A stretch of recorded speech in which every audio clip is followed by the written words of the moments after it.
boy, ladies and gentlemen, Marvel's Avengers keeps going through twists and turns like a legit comic book series, from where it started to where it went, and if it even has any future at this point is exactly what we're going to talk about today, because today we found out that the lovely folks over at Square Enix closed their deal with the Embracer Group. If you don't know who they are, I will explain all that in just one moment, but they sold off a bunch of studios and IP for $300 million, which is actually a pretty good deal in my opinion.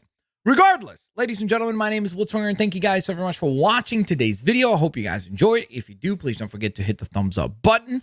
Thank you so very much for tuning on in. And without further ado, Square Enix sells Tomb Raider, Deus Ex Studios, and IP rights to the Embracer Group. If you don't know who the Embracer Group is, this is an organization that has been basically a conglomerate of a bunch of investment groups that have gone ahead and bought up a bunch of studios and IPs worldwide. They owned THQ Nordic. They just recently actually purchased Gearbox, which are the people that make Borderlands most famously.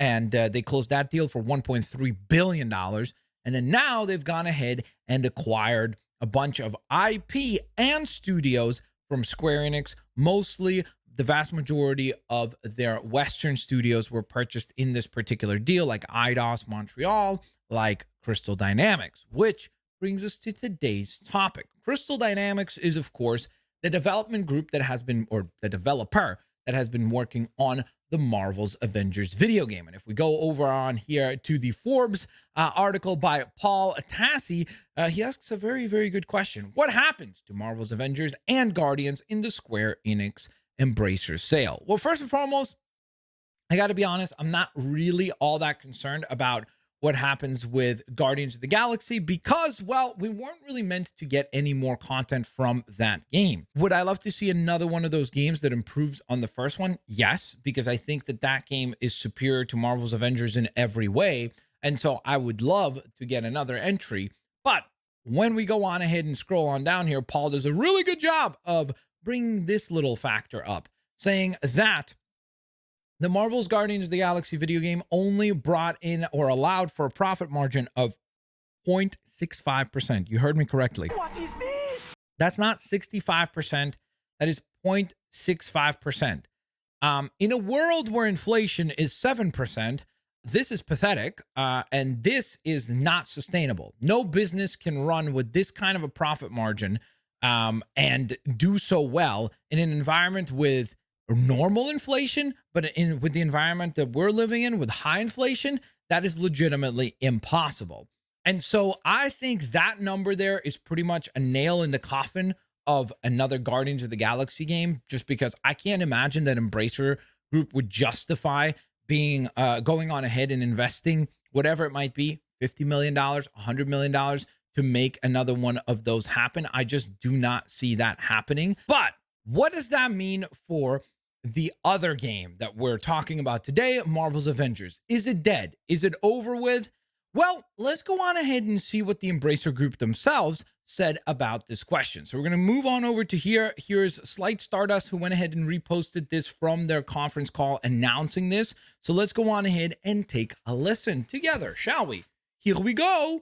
Marvel licensed games, Marvel's Avengers and Marvel Guardians of the Galaxy. Are they included in the transaction? I assume not. So this, if you don't know, this was basically just like a financial meeting where people were able to ask questions of the Embracer Group to go on ahead and let them know, like, hey, what are you doing with this deal? How is it structured? How's the debt going to be structured? All that kind of stuff, most of which is going to be really boring to you. But this guy asked the question of, hey, are Marvel's Avengers and Guardians of the Galaxy included in this transaction, on the basis that obviously they are not IP that is owned by Crystal Dynamics or Eidos Montreal. Instead, they are IP that were granted to them to have access to them by Marvel. So let's see what they say. Well, yes, all games that has been developed by the studios are included in the transaction. However, a number of external approvals are needed from external parties in order to close this transaction. And potentially licensors as you mentioned here, could be one of those approvals needed. So what is he saying there? Well, basically, it's about as cookie cutter of an answer as you could get. He pretty much just says, yes, we would go on ahead and be able to work on that game in continuation should Marvel approve such a transaction to continue. For me personally, if I'm Marvel in this particular situation, I don't see a path with Marvel's Avengers that I would want to continue with my brand, just because it just does not make any sense to continue developing this game if this is the way that the brand continues to be treated. And so, I don't see Marvel approving more work on this title after this transaction. And B, I don't really see Embracer Group putting new resources to entice Marvel, and more importantly, the fans, to continue supporting this thing by saying, hey, you know what? Like, we've just got control over this, and we're going to go on ahead and reinvigorate this game. We're going to bring it back out with year 2 content that really shakes things up, that goes on ahead and gives you a clear pathway to A, monetary success for the business, but B, something that is really exciting for the community to participate in. And so to me, honestly, it just basically reinforces the idea that Marvel's Avengers is most likely very, very close to its final days of support in the way that we know it. Could it possibly end up landing a sequel somewhere else at some point in the future? Sure. Is there a chance that I could see Embracer Group looking at the numbers and somehow figuring out a way to remonetize this relationship? Possibly, but not very likely.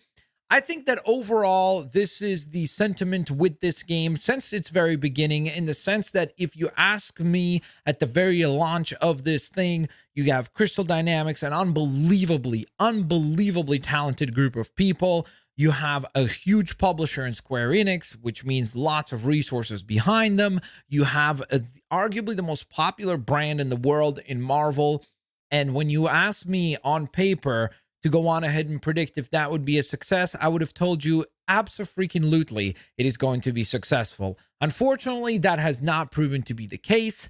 And maybe that's for the best, because honestly, it just seems like this game struggles to regain the momentum that it ever builds. Whenever we have a little bit of momentum, it seems to then get halted and capped at the knees. So honestly, to me, I think that this might be for the best, and maybe we will see some other iteration of a game like this from a different studio somewhere else that goes on ahead and takes a crack at this.